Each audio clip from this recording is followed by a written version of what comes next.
자, 마지막 함수에서의 어떤 활용은 부등식에서 어떻게 활용이 되느냐라는 건데, 자, 구간에서든 혹은 어떤 구간뿐만 아니라 모든 실수가 돼도 상관이 없습니다. 자, 이런 부분들에서 fx가 요놈이 항상 성립한다라는 말이 나옵니다.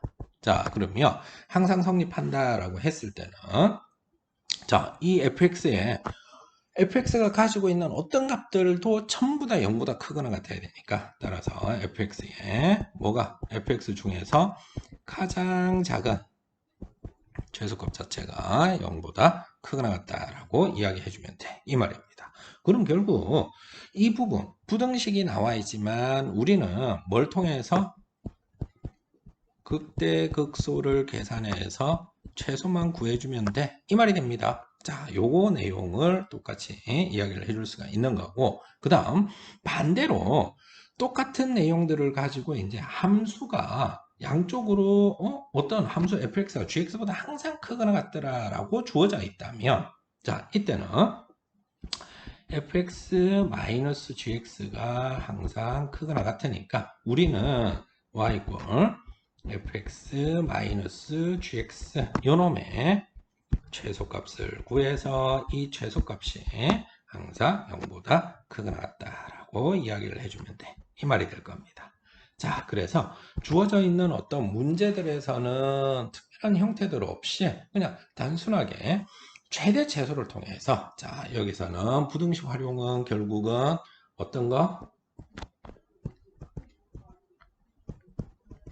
최대 최소값 구해서 계산을 한 부분이다라는 거 확인해 주면 됩니다.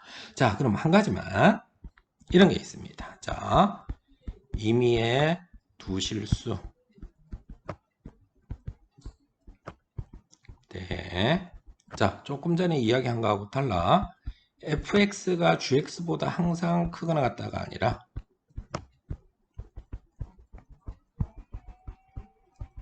이렇게 나와 있습니다. 자, 임의의 두 실수 a, b에 대해서, 자, 좀 전에 fx-gx는 하나의 함수로 우리가 통일을 해줄 수가 있습니다. 그런데 이 문제에서는 보세요. 여기 들어가 있는 게 다릅니다. 자, 앞쪽에 이 부분은 뭐냐면 우리가 예를 들어서 이렇게 해보겠습니다. 자, 얘가 fx고 얘가 gx다라고 한다면 우리가 어디 x를 잡더라도 이 그래프에서는 뭐가 됩니까? 어디가 잡히더라도 f가 g보다 크구나라는 걸 알 수가 있습니다. 그런데 이 지금 선생님이 써준 그래프 같은 경우에는 a를 대입한 거하고 여기는 뭐 다른 값을 대입해도, 예를 들어서 좀 전처럼 이게 f고 이게 g다 이렇게 주어져 있다면, 예를 들어서 자 보세요, 여기가 a고 여기 어디가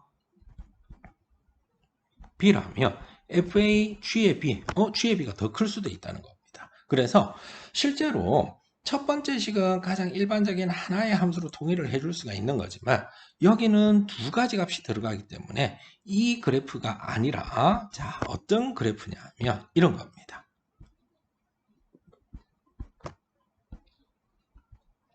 자, 주어져서 f에 있는 어떤 값도 g에 있는 어떤 값들보다도 여기에 어떤 a를 잡든 여기에 어떤 b를 잡든 f가 더 위에 있어야 된다, 이 말입니다. 자, 그래서 요 놈을 나타내기 때문에 따라서 우리는 fx의 가장 작은 거 뭘 구해?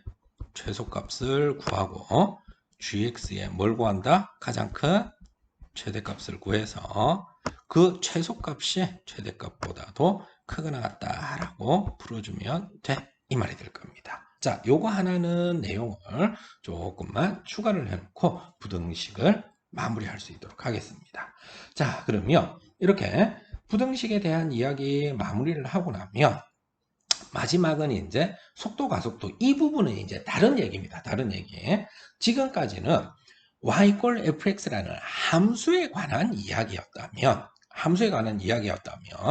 이 부분에서는 말 그대로 이겁니다. 자, 시간이 주어져 있을 때, 자, 시간이 주어져 있을 때 위치가 ft다라고 주어져 있다, 이런 내용입니다. 자, 그래서 우리가 소위 말하는 위치라는 거, 즉 좌표에 해당합니다. 위치를 여러분들 쉽게 그냥 좌표라고 생각하면 됩니다.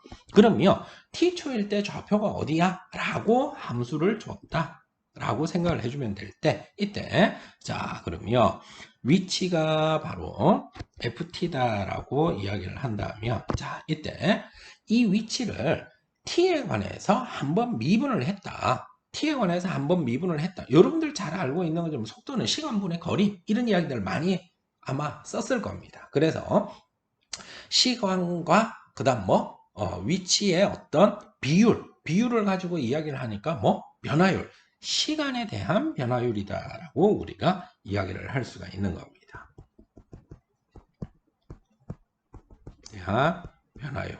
자, 그래서 이 시간에 대한 순간 변화율을 따지는 게 순간 속도와 순간 가속도. 그런데 수학에서는 그냥 속도, 가속도 이렇게 이야기합니다. 자, 그래서 한번 미분을 하면 속도 f't가 되는 거고, 한 번 더 미분을 하면 두 번 미분한 거 이렇게 표현을 해도 되고, 속도를 한 번 미분한 거 요놈을 vt라고 했을 때 이렇게 우리가 정리를 해줄 수가 있다 이 말이 될 거고, 자 그 다음 가끔씩 묻습니다. 구분해야 됩니다. 속력이라는 말이 있고 속도라는 말이 있습니다. 속도는 방금 뭐에 미분하면 된다 그랬습니다. 그러면 속력은 속도의 크기를 나타냅니다. 자, 크기를 나타내는 수학기호가 바로 절대값이기 때문에 속력은 속도의 크기. 자, 요것도 꼭 하나 더 챙겨놓고 넘어갈 수 있도록 하겠습니다. 자, 그래서 어떤 함수가 있을 때 속도를 한번 구해볼까? 한번 미분하면 돼. 가속도를 구해볼까? 속도를 한 번 더 미분하는 거니까 처음부터 결국은 몇 번? 두 번 미분해서 대입하면 돼. 자, 그리고 가끔씩 문제는 똑바로 봐야 되겠지. 속력을 구하라 라고 나온다면 그때는 속도의 크기, 즉 속도에다가 뭐 해주자? 절대값 씌워서 정확하게 이야기해 줄 수가 있어야 된다라는 거, 이런 부분들 정확하게 체크하고 넘어가겠습니다.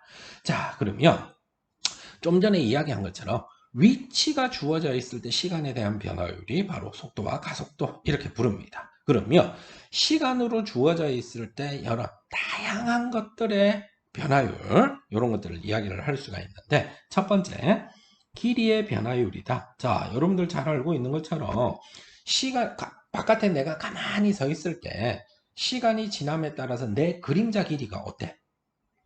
태양의 위치에 따라서 그림자 길이가 길어졌다 짧아졌다 합니다. 결국 길이가 시간이 지남에 따라서 뭐 하더라? 변하더라. 자, 그래서 dl, dt 결국 길이에 대한 식을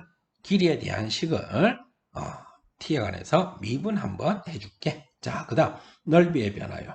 자, 우리가 잔잔한 호수에 돌멩이 하나를 똥 떨어뜨리면 동심원이 계속 커져간다라는 걸 알 수가 있을 겁니다. 그럼 결국 그게 뭡니까? 원의 넓이가 계속 시간에 따라서 변하더라. 자, 그것도 마찬가지 넓이를 시간에 대해서 미분해 주면 돼. 자, 그 다음 부피의 변화율은, 자, 양동이가 있을 때 수도꼭지에 물을 가득 받자. 그러면 시간이 지남에 따라서 물의 양이 계속 증가한다라는 거. 즉 물의 양, 부피가 변하더라. 자, 그래서 dvdt. 자, 이것들은 이렇게 생각하면 됩니다. 여러분들은 편하게, 자, 길이나 넓이나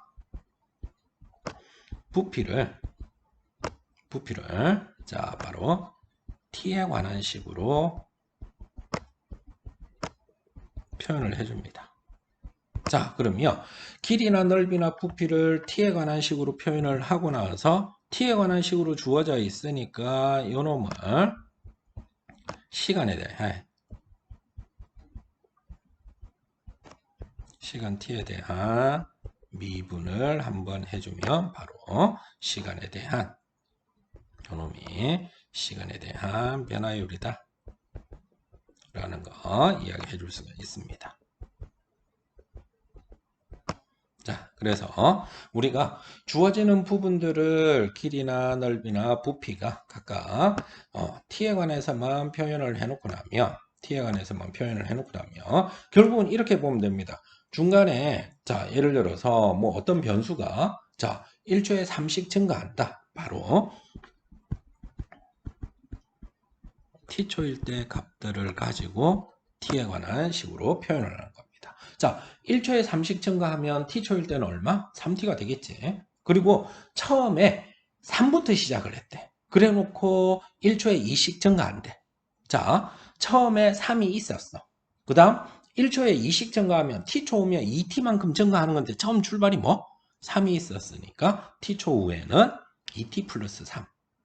자, 그런 식으로 간단하게 t초일 때 값을 집어넣어서 자, 길이, 넓이, 부피를 시간에 관한 식으로 표현을 하고 그리고 나서 t에 관한 식이 주어져 있으니 이 t에 관한 식도 어차피 뭐 1차나 2차나 3차나 4차 함수밖에 안 됩니다. t에 관한. 그래서 그 식들을 그대로 t에 관해서 한번 미분해서 t 값을 대입하면 길이의 변화율, 넓이, 부피의 변화율 혹은 뭐 또 추가로 이야기한다면 가계 변화율 이런 것들까지도 같이 우리가 이야기해 줄 수가 있습니다. 그런데 수투 내용에서는 가계에 대한 이야기는 없고 자, 아무래도 다항 함수들의 모양들만 따지기 때문에 길이나 넓이나 부피만을 가지고서 우리가 정리를 해준다면 특별한 형태 없이 마무리 지어줄 수가 있을 겁니다. 자, 그러면 여기서 마지막에 나와 있는 부등식 활용은 그냥 최대 최소 구하는 겁니다. 자, 다시 한번 더. fx가 0보다 크거나 같다네. fx 최소값을 구해주면 돼. 자, 그 다음에 자, fx-gx가 항상 0보다 크거나 같다네. fx-gx의 최소값을 구해주면 돼. 그런데 한 가지만 임의의 두 실수에 대해서 나온다면 바로 각각 함수들을 구해야 된다라는 거. 요것만 조금만 신경을 써주면 될 겁니다. 자, 그리고 부등식에 대한 거 정리를 하고 나면 이제 속도와 가속도는 아까도 이야기한 것처럼 완전히 다른 함수에 관한 이야기가 아니라 위치다라는 말이 나와 있을 때 이야기를 하는 겁니다. 자, 그래서 시간에 대한 변화율이다라는 걸 기억을 해주고 자, 그 다음 위치가 시간에 대한 함수로 주어져 있을 때 한번 미분을 하면 속도가 되고 속도는 말 그대로 F'T 그리고 VT라고 나타낼 수가 있습니다. 그리고 한 번 더 미분했을 때 가속도 자, 이걸 한 번 더 미분했으니까 그냥 F2' 이렇게 이거는 수학교를 나중에 이과를 선택할 가형을 시험 볼 친구들 같은 경우에는 미적에서 다시 보게 될 겁니다. 그런데 일단 우리가 그냥 두 번 미분했다라는 표시라고 생각하면 되고 속도를 한 번 더 미분해 주면 돼. 자, 그리고 여기서 가끔씩 속력을 물으니까 속력을 물을 때는 속도 구해서 결국은 속도 계산하자 이 말이니까 속도를 구해서 거기다가 절대값만 씌워주면 될 겁니다. 자, 그리고 마지막에 각각의 어떤 특정한 시간에 대한 변화율, 길이라든지 넓이라든지 부피의 시간에 대한 변화율을 한번 구해볼까? 라고 한다면 첫 번째는 t에 관한 식으로 표현하는 게 첫 번째입니다. 그런데 이 t에 관한 식을 어떻게 찾느냐?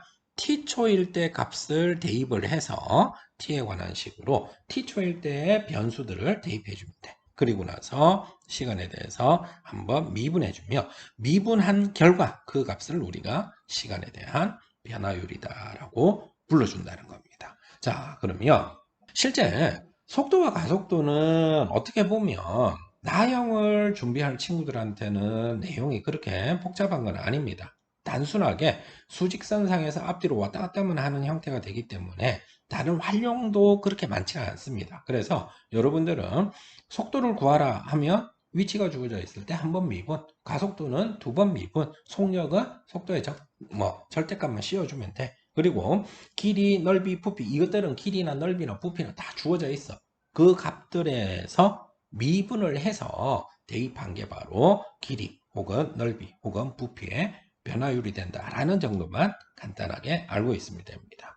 가형에서 미적분을 통해서 우리가 이게 좌표 평면이 들어가 버리면 조금 더 복잡한 식들을 배우니까 그거는 어차피 필요한 친구들만 조금 더 신경 써서 공부를 해주면 될 겁니다. 자, 여기까지 정리하겠습니다.